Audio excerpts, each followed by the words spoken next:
guys, welcome back to Canadian Shooters channel.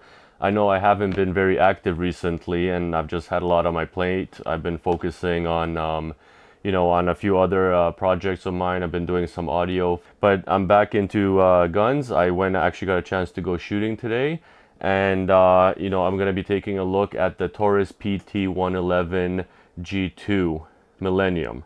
It's a long name for a gun, especially a gun this size, but yeah, that's the gun we're gonna be taking a look at now. I actually got a chance to shoot it recently. Went out to a range in Pennsylvania to shoot it. Obviously, I had to, this gun wouldn't be allowed in Canada, so that's why I'm doing the review of it here in the States, because of its size. This is like comparable to the smallest of Glocks. It's pretty much a concealed carry handgun. Barrel is only, I believe, 2.5 inches long, so that is way under what we can have in Canada. And just the overall size of the gun is really small, so it lends itself good to a concealed carry handgun. But let's look at some of the features that this handgun has. The first thing you'll notice is that it has the safety on the trigger, like most striker fired handguns nowadays. They have that, but it also has an external safety on the side here. It's got a really small profile, so it's up to you if you use it. I guess a lot of people think that the trigger safety is good enough. So me personally, even if I was carrying this, I don't think I'd use the external safety, but it's there if you want it. So like I said, I've taken this gun out to the range. I've shot it, and I do like it. It is a good shooting handgun.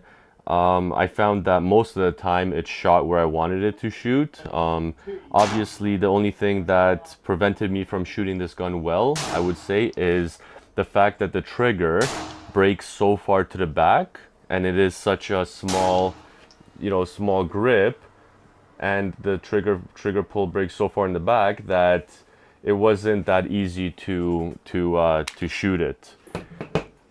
So let me just show you real quick what I mean by that.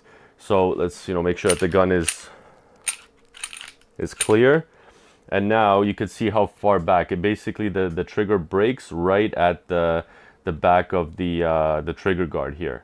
So considering that it's a small grip to begin with, you kind of have to pull your hand back, or like your finger back, pretty far to get it to break. So I'll just do it this way so you guys can see how far back it actually breaks. Yeah, so that was the trigger pull right there. So sometimes I would find it a little awkward to shoot.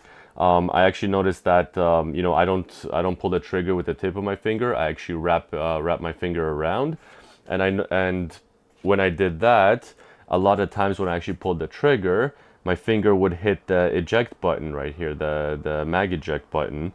So that's how far it breaks. So when you're actually shooting it with your finger wrapped around it, you will hit that. It didn't cause the mag to eject or anything, but it was just annoying to be hitting the mag release when I was pulling the trigger.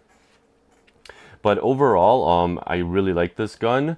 The magazines, they actually hold 12 rounds of 9mm. So that's a decent amount especially for a gun this size. And overall, like, the package is pretty small, pretty concealable.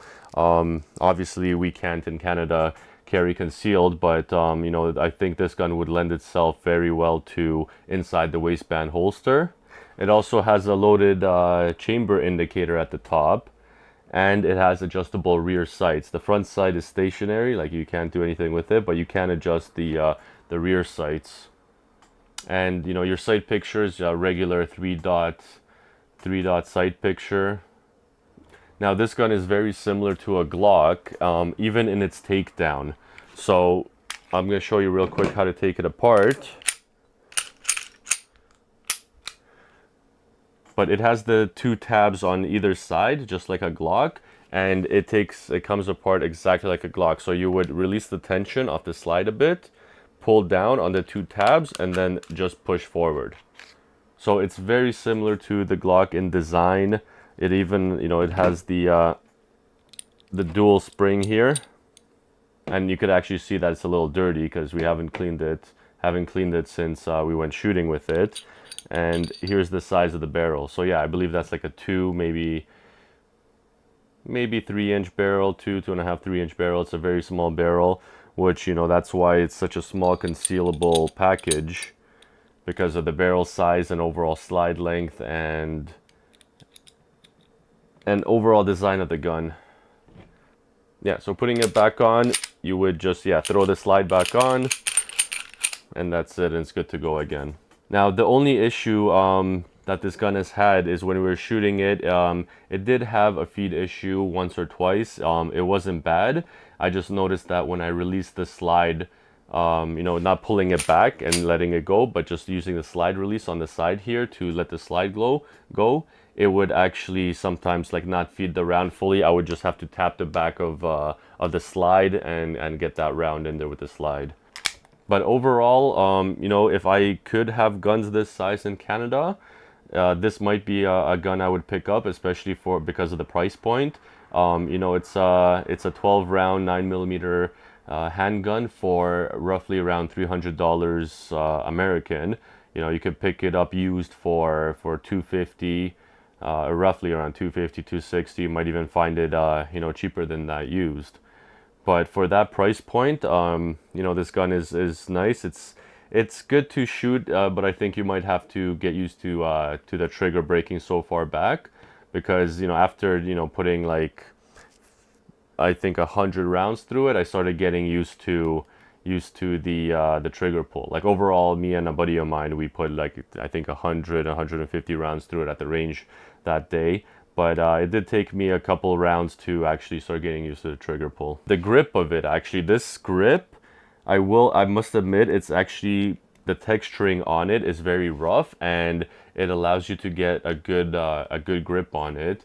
And especially considering that the mags have a little extension on it, it's also good because you're able to have your whole hand on the gun and just have better control over it. You don't have like your pinky sliding off underneath it or anything like that. So yeah, so like I was saying about the texturing on the grip, it's, you know, very aggressive. It's a good texturing. I've actually, you know, I actually think that this texturing is better than the texture on the M&P 9mm that I own. You know, if my 9 M&P had this kind of texturing, that'd be a little bonus for it. So guys, that was a quick look at the Taurus PT111 G2. You know, I really like this gun. Like I said before, I think if I had if this was allowed in Canada, I might pick one up. It's a good gun. And because of the barrel size, actually I did find that when we were shooting it at the range, it was shooting out a lot of fireballs, so that actually looked pretty cool. I hope we were able to capture that on the camera. But yeah, there it is, guys. So thanks for watching, and I'll see you next time.